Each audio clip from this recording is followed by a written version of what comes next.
Rooks II, and a lot of people think I'm senior, but my daddy was Isaac too, so I'm the second, and Sonny is the third.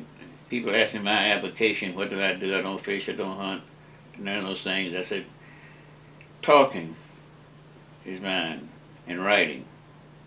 I was a graduate of Councill High School. As a matter of fact, I started in the first grade and went all the way through to the 12th grade, and graduated in 1946. And my wife, Nancy, is also a graduate of Councill High School.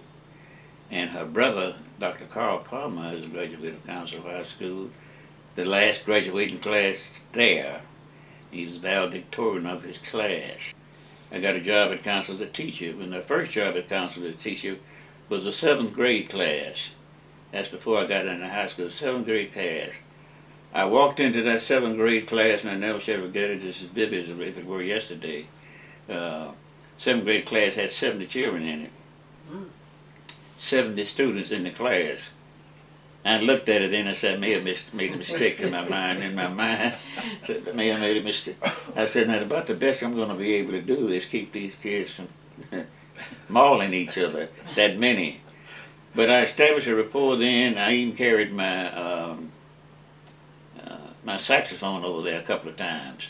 It showed them some different things, you know, showed them that I'm who I am. Mm-hmm. I carry my saxophone over there and blow a little bit, and we have everybody in the class had to have a program in chapel. So I made up a program, wrote it out myself, and kids all enjoyed it. Next year I was promoted, I guess you could call it a promotion, I'm not sure it was, to the high school where I taught social studies. And I eventually had a homeroom class, of course, and when they graduated we had the prom and all this stuff that you go through with the graduating class there. Mm-hmm. And so after that, after I left Councill, other programs started to filter into the school system.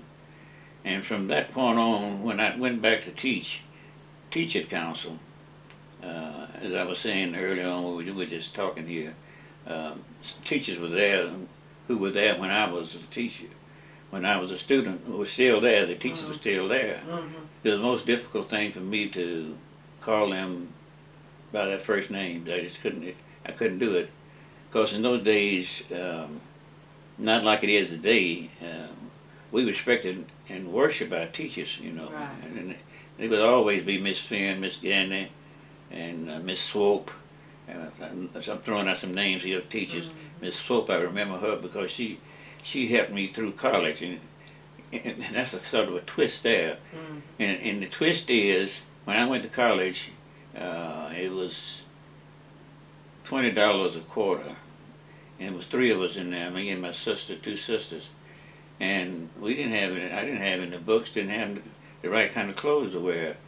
But I found if I would get through those classes, I need to know how to take notes. Miss Swope taught me how to take notes, and that's what got me through the council, got me through high school, through college. Good notes. So when I got ready to study for a test, I wouldn't go back to the book. I'd go back to my notes, you know, and then get it out of there. You know? But the teachers there, they felt for you. I mean, we were part, like I said, all in there for 12 years. And we were part, and teachers knew about you. They knew your family. They knew your background. They knew all your idiosyncrasies. Anything that was about you, they knew it, because they'd pass it on from one to the other. First grade teachers to the second to third, eventually. And in the chapel, we used to go to chapel every day then. And strange thing is, you started back here in the first grade, and when you got to the 12th grade, you were in the first row on next to the stage. That was the end of the line right there. And you worked to get to that line. Mm-hmm. But what was tough though on promotion day, I'm going all out of promotion day, every class would come in there and teacher would stand up and read the names of those who passed and those who didn't pass. You talking about a hard time that was. Good gracious, sweating like I don't know what. Oh boy, it's Councill High School football field. There's a story behind the story. When I was in Councill as a student, the city dump, and I'm talking about the trash pile for the city, was right next to the school. And as I said before, on a hot summer day when the smoke was blowing and the dead dogs were steaming up and would come in there, it was rough. And I had to come across that because I came down the railroad walking down from Home Street. I'd come through the trash pile. I know several times my shoes caught on fire coming through the trash pile. But God bless somebody who eventually said, this trash pile shouldn't be this close to the school, you know. And they moved it somewhere else. They moved the trash pile.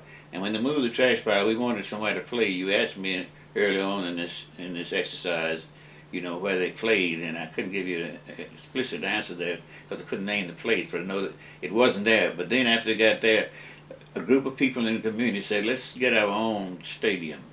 So we got together, you know, raised money, and you could go over there at that field now, and you could see some things, some remnants of the trash pile still left. You know, an old piece of iron stuck in the ground, something like that. But they made a football field out of it, and they put lights out there, and that's where the Tigers, and I say on a cold winter day, even now, you can hear the Tigers coming out from under that, over there, in that same spot. Although now, where the football field once was, is the library.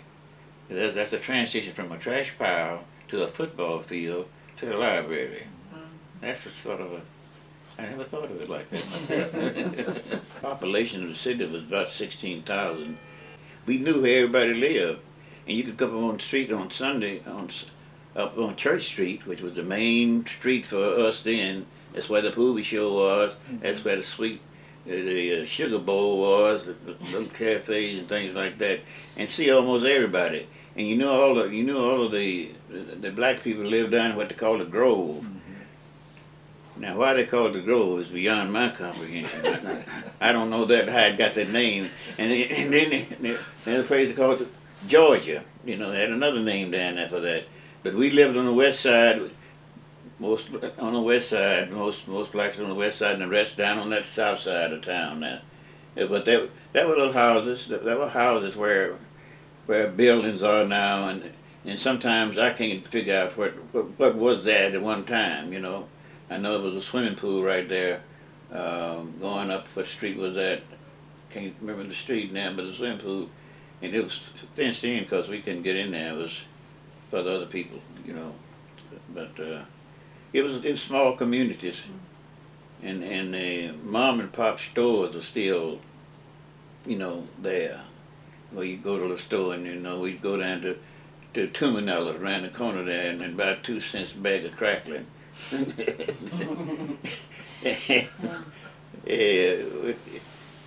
You know, I think about, you know, we have so much more than we had then, but we were happy then. You know, which goes to the thing that physical stuff, materialistic stuff, does not permeate happiness. It's internal. Let me go back, if I can retract it, from Councill to Alabama A&M. When I entered Alabama A&M, I had worked with my dad for a long time. He was in the dry cleaning business and tailoring and this kind of thing. And I thought I wanted to do that too, although I wasn't in love with pressing and cleaning because of the kind of work it was. But when they had tailoring at Alabama A&M at that time. So Perry Ward and myself and James Gurley was with us too. We sat down, we got out there. Things were different then. You could do some things you can't do now. We looked at that, and first all we were looking for, I said, well, look, if we go to tailoring, we get out here at 12 o'clock, we get out here. We were more interested in short days when we're going to get out, how soon we're going to get out of the classes and so forth. But then after we got in tailoring and started there, first year, rough, second year, even worse. And I found out then that that's not what I wanted to do. I said, I can't do this. I can't sit down in the sewing machine and put cuffs on pants and work buttonholes and stuff like that. I said, and on top of that, Ward, we'll starve to death. We did something then that perhaps couldn't be done now. We said we went tailoring, and we stayed in tailoring 2 years. Consequently, we had so many hours built up in tailoring, we couldn't get out. We had to stay in tailoring. But I don't know how we made this shift. We shifted over and got into education. Came out with a trade certificate in tailoring and a BS degree in social studies and a minor in English. So we could teach. Perry Ward and I started in the first grade together in the same classroom. We went all the way through Councill High School in the same classroom. Went all the way through A&M 4 years in the same classroom. 16 years in the same classroom, taking the same class. I don't believe anybody else can say that. that was, I mean, you know, just that close. We stayed in the same classroom for 16 years and graduated out of the same classroom. I miss him, you know, and I did my practice teaching at West Huntsville Junior High School, the school at the time Miss Grace Cashin was the principal. I did my student teaching there, and when I got out, she hired me again. I went back to the place where I did my student teaching. That was my first teaching assignment. And it was pretty tough because some of the kids in there I was 21, you know, and was going to change the world, so to speak. Thought I could do that. Rudely awakened by what happened. The school was fed by Benford Court, kids in Benford Court, and it was kind of tough up in Benford Court during those days. If you ever heard about Benford Court, kind of a rough neighborhood. So I said, if I'm going to survive here, I got to find some vehicle to ride on so I can do this. And I started coaching track and basketball. I coached boys and girls track and basketball. And I told them, you know, if you're going to be on the team, you're going to play on the team, you got to act right and you got to do the things that you're supposed to do. We didn't call them student athletes then. We hadn't gotten that far. We just called them athletes. And I made it my duty to get down into Benford Court and walk around and let them know that I wasn't any different. But see, there was a different perspective that you're a teacher, you're different from us. I'm not more and different. I walk up to the wino, and if he's out of the mouths of babes, off come gems of thoughts that come to my mind. Wino come and talk to him, I would talk to him. Until I finally got to rapport with the community.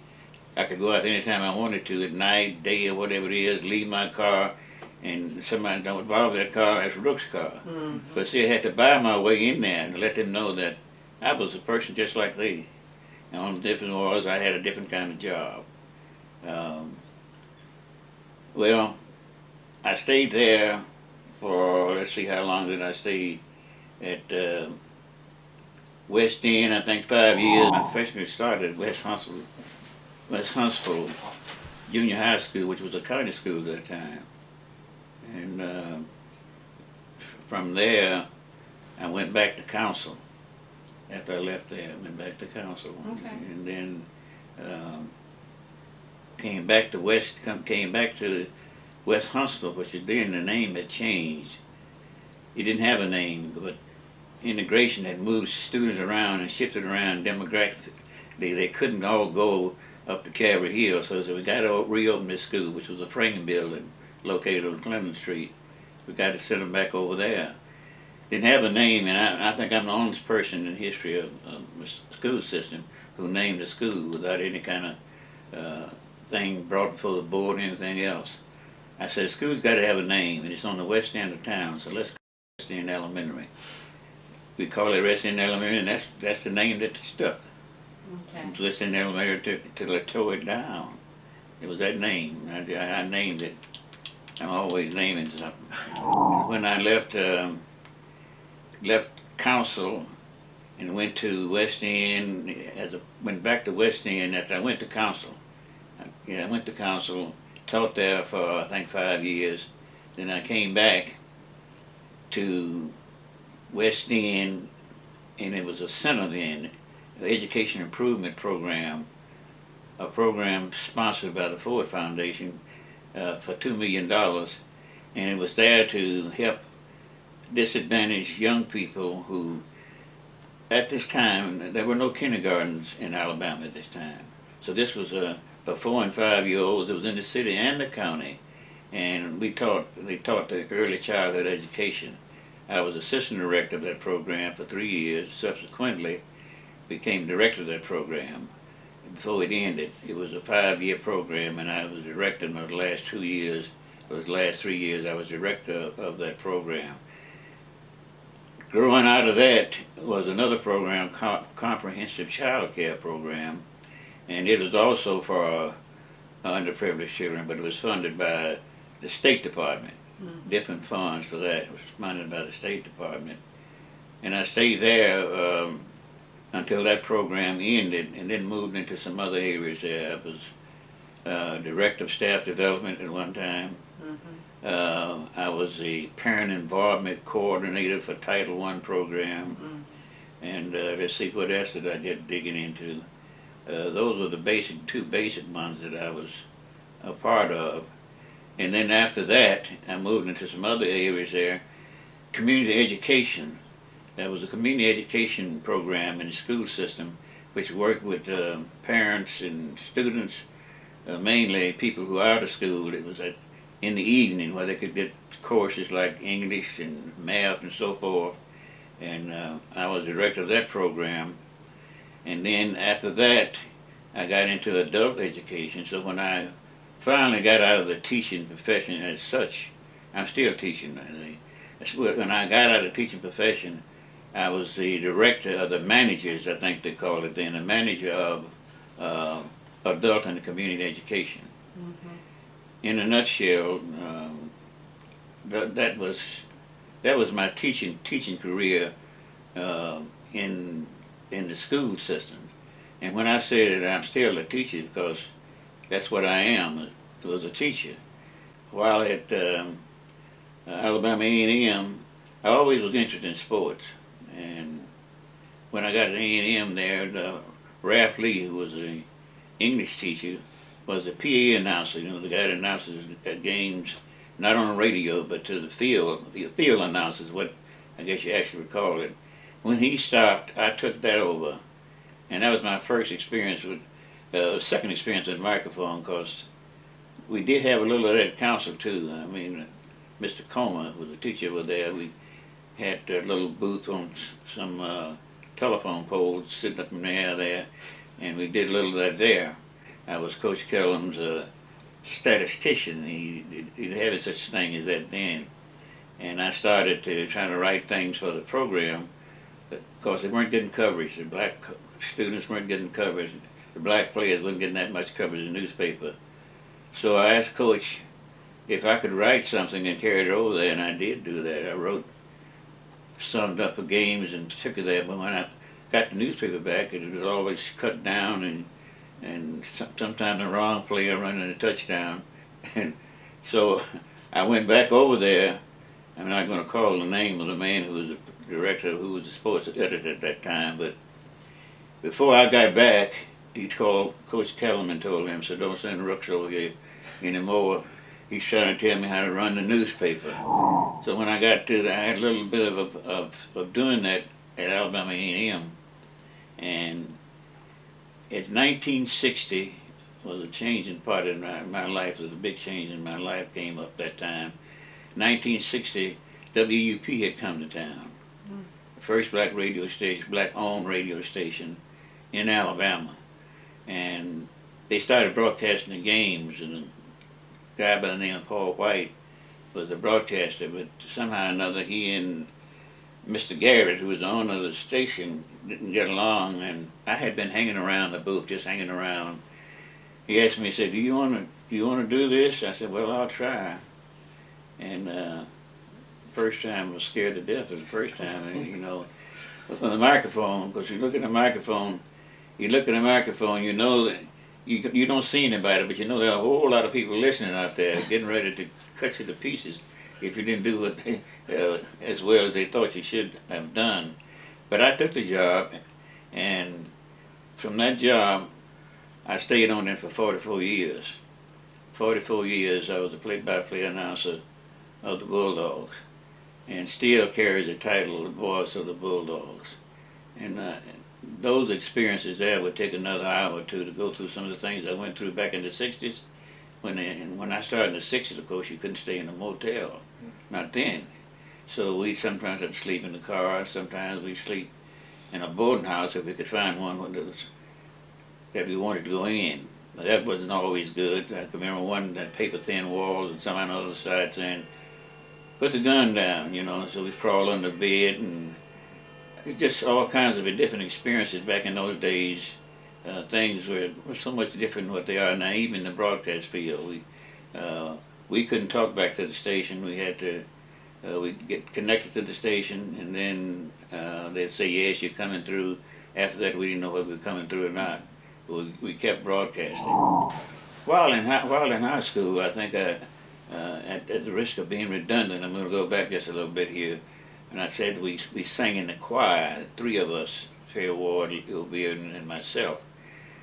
Well, then two other guys came on the scene, Columbus Pendleton and Leanna Lacey, and myself and Leo Bearden got together for a quartet, and we called ourselves the Harmoniers.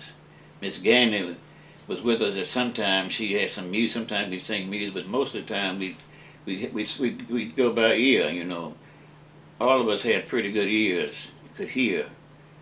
And I guess if you're a musician, you don't understand what I'm talking about when you say can hear. Yeah, Some people can hear, they can't do anything unless they got to have the music in front of them.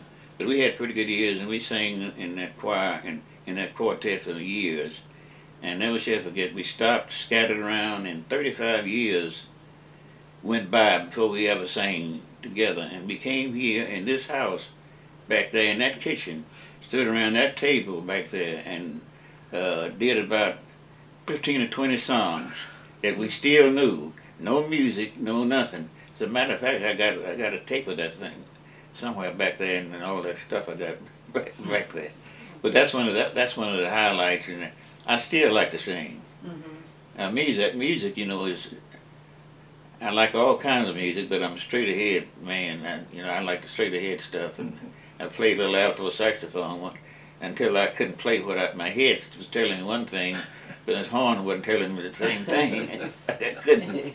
I love music, and when I was broadcasting football and this kind of thing, it kind of slipped to the side, but it came back when I went to the radio station then 19 years ago and started a program they called the Locker Room.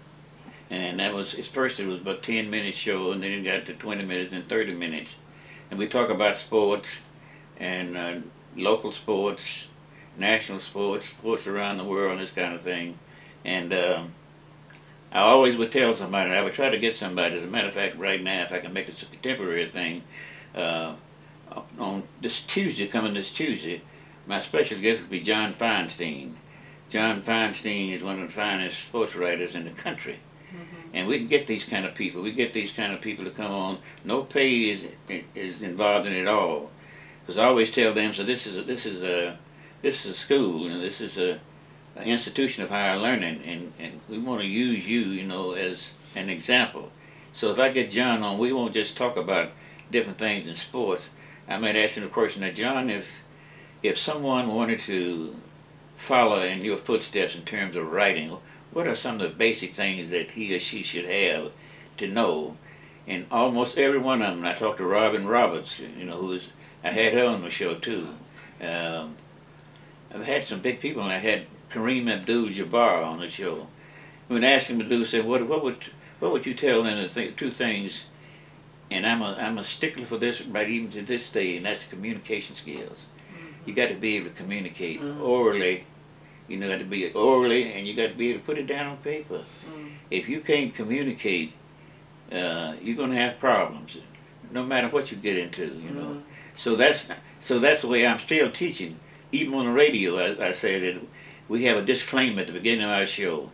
Said things said on this show does not reflect the management or licensee of the radio station, which gives us the liberty not to say anything bad, but to express our own feelings without it being cast back to the station, because certain things the FCCC don't want like for you to do, but we breaking the rules, but it gives us the flexibility to do what we're doing. So right now, I'm still a teacher, and I'm still a musician, although I'm not playing the horn anymore. I have a horn, but I tried to play it after that many years of being away from it. You know how there's a lot of people don't know how to have an embouchure to play a saxophone too, you know, just like do a trumpet. And my embouchure was flat gone. It would take me about 6 months to get it back again, you know. I got involved in some other things here too that, and this is not being egotistic. Let's talk a little bit about what I'm involved in and what I've been involved in. Can we go in that direction? Okay, the director's adding approval. So I shall proceed. I remember Evening Star Lodge number 6. I remember Lakeside United Methodist Church. Had been in there for 40, 50, 60 years. I sang in the choir and was a soloist in the choir. Still like to sing, had music still coming out. Certified lay speaker in the Methodist Church, and which gave me the opportunity to preach. As a matter of fact, a lot of folks thought I was going to eventually be a preacher, but I think too many skeletons rattling around in my closet. But I did a lot of sermons there, and this was important too from the standpoint of education. I was the first black to serve on the Tenure Commission for the state of Alabama, and the Tenure Commission is that commission. Just to give you a little insight of what it is, that if a teacher has tenure, I think it takes 3 years, you have tenure. If you're going to be fired, you got to have data and information to back it up.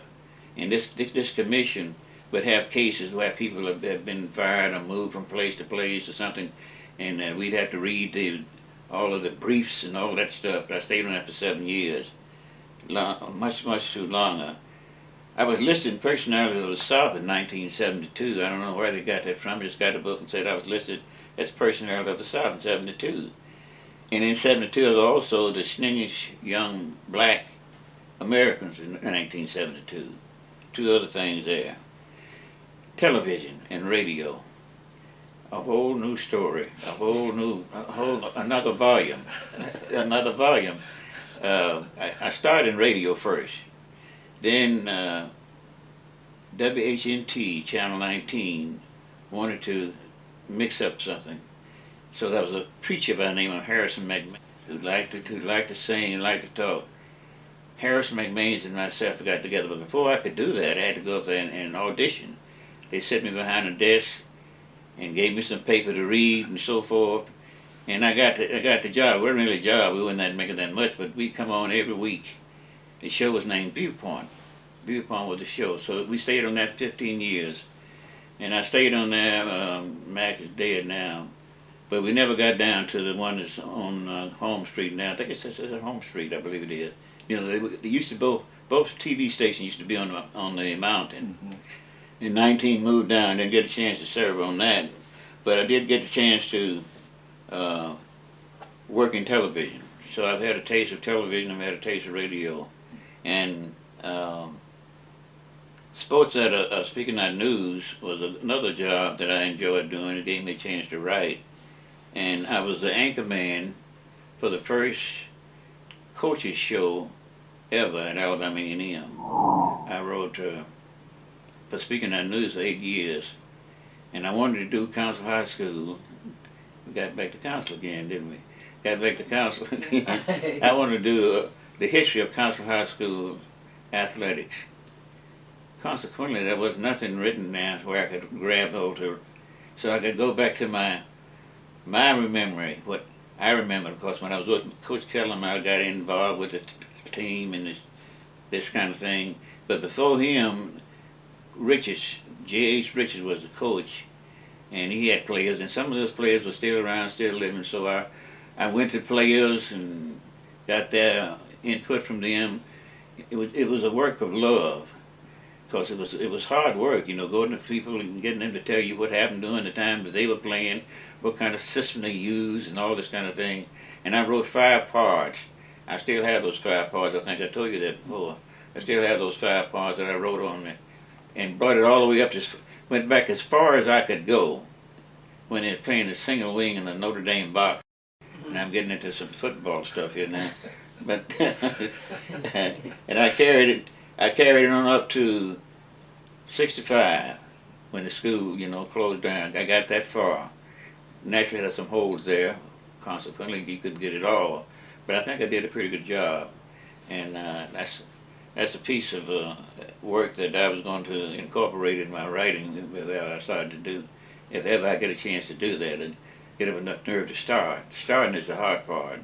Once you get started, you keep kind of going. But you say, well, I'll start tomorrow, well, I'll start the next day, and then consequently, days go by and you don't start at all, you know what I'm saying? So, out of that grew something else. I came up with a program, and it's still in existence, it's 40 some odd years old, Athletic Boosters Club. 20 members, only 20 members in it, and we did things then that the kids weren't getting, had programs for them where they got trophies and this kind of thing here. And as I said, that program, that organization is still in existence. I watch, and I tell students all the time, I say, you got three things you have here that is very beneficial to you. You got a mouth, one, but you got 2 ears, listen, and you can learn, And one of the hardest skills to teach is the ability to listen. Some people can't listen, they're so busy telling them about themselves that they don't hear what the other folks are saying, And inbreeding, I talk about inbreeding. Don't mingle around with people who know no more than you are. And you can't learn like that. Get with a group where you can expound and learn some things and listen, And I still, and learning, I'm over in age, as you can see when I started graduating in 46. But I'm still learning every day. Learning begins with the cradle and ends with the grave. That's the fact. That you got something to learn every day. You learn something different. I listen to radio shows. I read, and I don't try to imitate anybody. But you can pick up good things in the English language. Is the most difficult language that there is. There's so many words in there that mean the same thing, spelled the same way, but they're different. But I love the English language, and I hate to see it slaughtered sometimes. Somebody on TV was saying, we in Alabama said we speak English. I said, no, we don't speak English. We speak the language that we can carry on a conversation without saying a word, yeah, stuff like that. Can you tell us how you feel about us trying to rebuild Councill High so that we can establish a museum? There's some very strong feelings about that, about history. I taught history, and the unfortunate thing about it is the young blacks in this community know so little about their own history. Right. As a matter of fact, they know more about history away from here that they're reading books than they do what happened right here. So I applaud what you're doing to put this stuff down where somebody else can see it, and those who don't know. See, they don't know about Councill and what went on and the trash pile and all these things right here. So it's very good, and I hope you'll put it where it can be visualized and utilized by others who don't know. They need to know about the history. And it's some great history here, and some great people have been in this town who did a lot of things that were very, very important. And the only way to retain it is to put it down, as you're doing it, visually, pictorially, whatever way you want to do it. And to, if at all possible, to maintain Councill. The building there is I think it's historic. That old building is, If it could talk, it'd have a lot of stories to tell. Yeah, a lot of great stories to tell. I'd have some stories to tell too. I used to be on that stage up there, behind that blue curtain. We did a lot of class programs up there, and that's where I first got. I think I got hung on a microphone. Now I'm told many times, said, don't let Brooks get next to the microphone. He'll go off. He might never get. He may never get him to stop talking. Okay, but in a nutshell, and my answer to your question is, I applaud what you're doing, taking the time to do this, out of the sheer delight of wanting to keep this thing in our community and keep it alive. See, Councill is going as a school, but it's still alive, and you can bring it alive doing what you're doing. So keep doing it. Get as much as you can squeeze out of it, and before you let it go.